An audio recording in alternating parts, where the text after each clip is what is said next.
I've heard people make jokes over the years of me growing up saying that if you want to hide something from a black person, put it in a book. So, I've gotten older. Now I hear people say the only things black people read is if it's something online. And as far as coming from Black America, the black community in this country, I have to say that I find it very disturbing how stupid and uneducated, and I hate to say this, but I have to believe the jokes. I have to believe what they said, because you can look on any social media site and see everything, any kind of buffoon show you can imagine, but you can't find anything about reparations. You don't find anything about what white America owes us. And this is not a debate. I know it's a lot of you undercover Negroes out there. I know there are a lot of you Negroes out there that hate Black America. You hate yourself, you hate your family, you hate your ancestors, you hate the skin that you wake up every day and have to look at. I know this. Every day I wake up, I have to stomach hearing black people argue amongst each other about Jesus and this fake ass religion that white people gave us. We argue about black men this, black women that. I mean, like, all across every social media site you can imagine, it's nothing but a complete buffoon show. And what's really fucked up is a lot of us don't realize there are a lot of black foreigners among us that do not like us. A lot of these Negroes among us are LGBT and they are not with us. A lot of these Negroes are just flat out traitors. But for me to have to sit here day in and day out, knowing what I know, and have to hear black people tell me about voting for Klan members. Every time I hear Negroes talking about police reform, do you not know before the police, right?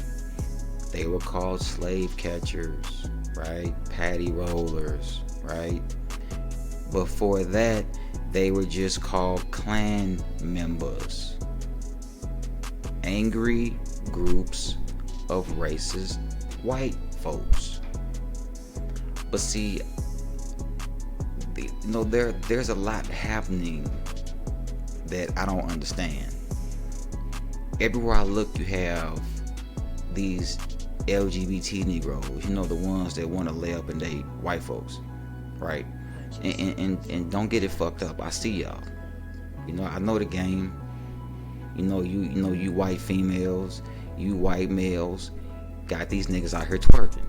Look at Andrew Gillum. We sit here as a people and we talk about voting, participating in a system that has never served us and was never made to serve us. And on top of that, we try to convince each other that we can negotiate and be friends with European terrorists, white people, the original terrorists, the original killer of all things living. But fuck all of that. Just when you read some shit, or you begin to think that you've read enough, or you've just seen or read so much fucked up shit, it's fucked up because you always can find something else that white people have done to our black asses. Okay? White people have tortured and tormented and murdered and killed. They've cut off body parts. They've hung our people. They made trophies out of their ass. I mean, I don't understand where these Negroes of today come from. You know, like the Boyce Watkins, you know, the T.I.s, the Ice Cubes. Like, as black people, we don't understand when the joke is on us. We are the fucking butt of the joke. Anytime they have no respect for us, none whatsoever. Why? Because they always willing to march some LGBT Negro out here, or some fucking butt kissing bootlicking black entertainer. Let me start by saying for myself and my dead people in this country that these niggas, Negroes, whatever you want to call them, do not speak for me. Not no black contracts, not no none of that shit. None of these butt kissing niggas that's been ass kissing for the last 30, 40, 50, 60, 70, 80, 500 years. None of these niggas talk for me. But anyway, so I run across something today, and basically it says the Arkansas Negro Boys Industrial School, right? So I get to reading about this shit. So it was a juvenile facility, basically. The juvenile facility was for black male youth in Arkansas. They had 2 locations in 1936. One was in Jefferson County, one was in Wrightsville, 10 miles southeast of Little Rock. A fire set at the dormitory at the Wrightsville location killed 21 of the black boys of the 69 who were padlocked in the room. Now, here we go. The fire. Now, so in the pre-dawn morning of March 5th, 1959, a fire was set in the dormitory of the Wrightsville facility. Arthur Ray Poole, age 16, one of 2 inmate sergeants with minor responsibilities, smelled the smoke. Police never investigated to determine who caused the fire, although it was later determined to have been set from outside sources. So they set the building on fire. Some niggas, some white folks outside came and set this place on fire, full of young black boys. Okay, now listen to this shit. The doors had been chained and locked at the dormitory, and the windows were covered with a heavy gauge wire mesh. I guess barbed wire. I guess it was barbed wire, maybe. Making escape nearly impossible. It says a 16-year-old night sergeant broke open one window, allowing for egress. I guess everybody could get the fuck out, right? 48 boys managed to escape while 21 burned to death. So 48 boys managed to get free and escape while 21 burned to death. Now, forgive me if I'm having a hard time reading this story, but when I first read about it, first started reading this shit, it's just very disturbing. And then I have to listen to black people argue and fight about who's the better white person, who's the better Klan member, who's been the least brutal to white people, right? So the families of the deceased said that the authorities told them that 14 of the dead boys were wrapped in newspaper and deposited in unmarked graves. Some family members were skeptical of the account the official gave of the burial. On the 50th anniversary of the fire, the families held a press conference at the Arkansas Capitol. But fuck all of that, right? These boys were in a building, right? 69 young black boys who literally were locked in, caged in, chains on the door, barbed wire on the fence, and they set the fucking building on fire. Their plan was to kill 69 black American boys back in 1959. Ain't that right? Right, 1959. 1959. And I have read a lot of stories. I have listened to a lot of shit, but I have never ever heard this story ever a day in my life. And so I find it very disgusting and sickening when white people try to tell me or other black people about morals or being human or humane. Please miss me with that bullshit. I'd really appreciate it. Now we're gonna go ahead, and I'm just gonna go ahead and just continue on. We're gonna go ahead and play this fucking video because of shit. I mean, for you to be trying to tell me about voting and I don't hear nothing about reparate, nigga, pay me. I'm not voting for no motherfucker. I don't want to hear no white people talking to me about black people this, black on black crime. I don't want to hear that bullshit. Don't message me about what you know.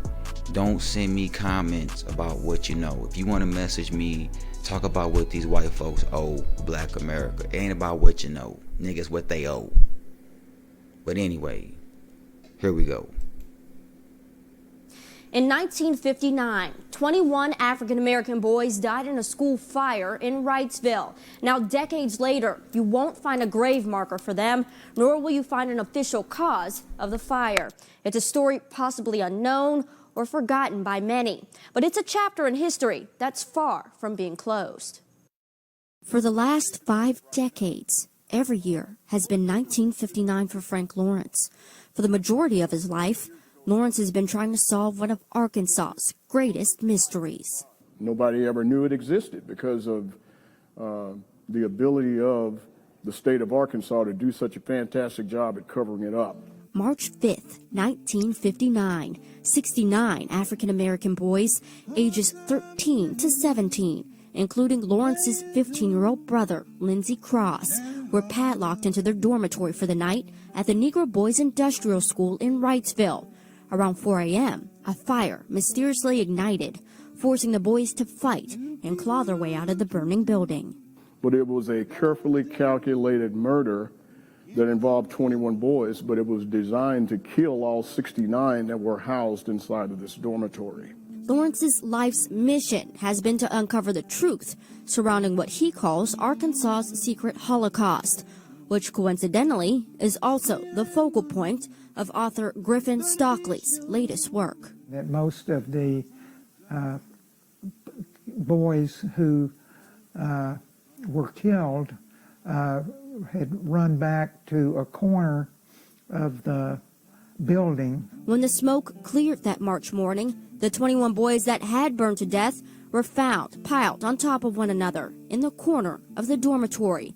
The 48 that had survived managed to escape by prying off mesh metal screens from 2 windows. If you look at the diagram, you can see that although there were a couple of doors, in fact, we know that there was nobody there to unlock the doors. The horrific event briefly made headlines that also brought attention to the squalor and deplorable conditions the boys had been subjected to. The boys went around in rags. They had one 30-gallon water tank for them to use to take baths. According to Stockley, the boys in the school were committed for being orphaned, homeless, or for committing offenses described as mischief and alleged petty crimes. The school and the treatment of the children became a fiery representation of segregation within the South during the Jim Crow era. The whole part of this is about our history of white supremacy and the way African Americans have been discriminated against historically in Arkansas. I mean, you know, it was never separate but equal. It was always unequal. Now, almost 60 years after the horrific fire, both Lawrence and Stockley are hoping to spark a fresh look at the fire and its cause. For the fact that it was in such deteriorated condition that probably the fire started because of the wiring. So was it gross negligence that led to the death of the boys, or were they burned alive intentionally? So everyone wants to conclude that it was an accident to prevent putting any more embarrassment on the state of Arkansas and the efforts of Orville Faubus. 2 years before the fire, Little Rock and Governor Orville Faubus gained national attention in 1957 during the desegregation crisis at Central High School. Faubus again made headlines when he shut down Little Rock high schools for the 1958-1959 school year, often referred to as the lost year. Lawrence believes the events that followed added fuel to the Wrightsville school's flames. This Holocaust and this murder is a seminal event that was designed to trigger an action by the African American community to say, oh no, we're not going to try to integrate schools anymore. We'll go ahead and be separate but equal, but we're going to stop this desegregation activity. Prior to the fire, Governor Faubus had toured the Wrightsville school and saw firsthand the conditions in which the boys lived, but made no recommendations for change. However, newspaper articles reported Faubus appeared disturbed by the deaths of the 21 boys, calling the fire inexcusable. He immediately called for a hearing to determine who may have been responsible for the deaths of the children. The very morning that these boys were killed, they're dismantling this whole scene with hoses, rakes, and shovels. They're tearing it apart like they're trying to cover up something. The school staff and superintendent all gave their accounts of what happened that night of the fire, noting that the boys had been locked in and left unsupervised for the night. Conversely, a Pulaski County grand jury found that numerous individuals and agencies were responsible, but ultimately they returned no criminal charges. Unfortunately, it's just like blaming everybody and nobody. In the meantime, in an ironic twist, the land in which the school stood is now the Arkansas Department of Correction Facility, Wrightsville Unit, where you won't find a plaque to indicate the boys ever lived or died there. That the bodies are in here in this open space where there's no markers. The same omission exists at their supposed mass grave, which can be found at the Haven of Rest Cemetery in Little Rock. The bodies was brought out here and a mass grave was dug, just a series of 1, 2, 3, 4, 5, 6, 7, 8, 9, 10 through 14, and the bodies were interred there. According to cemetery records, hours after the fire, what little remained of the boys who died was taken to a local funeral home. According to Stephanie Webb, several sources say the boys' body parts were brought over wrapped in newspaper. Most of the bodies were brought to Dubeson Funeral Home, which of course now no longer exists. And as far as how they were received, I mean, there's a lot of questionable stuff. The parents of the boys could come in and pick out body parts a la carte and claim that they were their children. 7 of the 21 boys were buried privately by their families. The other 14 are supposedly buried in a mass grave. Their brief funeral and burial paid for by the state of Arkansas. After the ceremony was over, the family members were ushered away from the cemetery and not allowed to view the internment into the burial plot. So they never saw coffins go into the ground. And as for a grave marker, because the records indicate Ann Marker. It had Ann Marker on the records. Bronze memorial for the 14 boys who were buried. That's what it says. so where is it? I have no idea. I have no idea. So what is the truth surrounding the death and burial of the Wrightsville boys?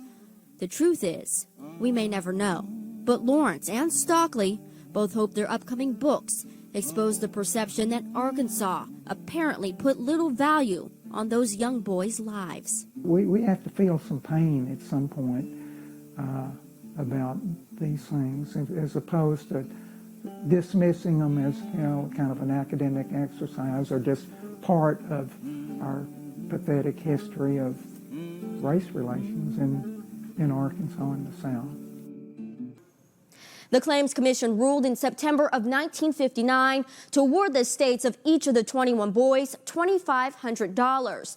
But Lawrence says his family only received $1,400. In the meantime, he hopes one day to gain the rights to exhume his brother's remains for a proper burial. Both Lawrence's book, Locked In and Burned, America's Secret Holocaust, and Stockley's book, Black Boys Burning, both come out later this year.